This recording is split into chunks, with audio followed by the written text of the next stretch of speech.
नमस्कार मित्रांनो. तर तुम्हाला एक मी छोटीशी गोष्ट सांगतो. जी मी वाचताना खूप आवडली मला.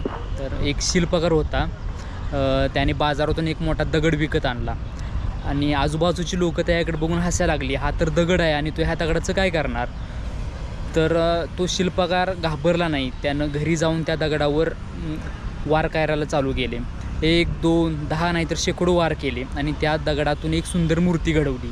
काही दिवसांनी तेच लोक त्याच्या घरी आले आणि ती मूर्ती पाहून थक्क झाले. तर त्या लोकांनी त्या शिल्पकाराला विचारलं, "तू हे कसं घडवलं?" तर शिल्पकारानं उत्तर दिलं, की आपला आणि तुमचा जो त्या दगडाकडे बघण्याचा दृष्टिकोन होता, तो दृष्टिकोन चुकीचा होता. दगड चुकीचा नव्हता." तर मित्रांनो, मला ह्यातून एकच बोध सांगायचं आहे, की आपल्या कष्टाकडं, आपल्या प्रयत्नाकडं लोकांचा बघण्याचा दृष्टिकोन वेगळा असू शकतो. पण तेच लोक जेव्हा आपण सक्सेसफुल होऊ, तेव्हा तेच लोक आपली स्तुती करतील, आपले कौतुक करतील. तर तुमचं काम करत राहावा. एक ना एक दिवस जग तुमची दखल घेणारच.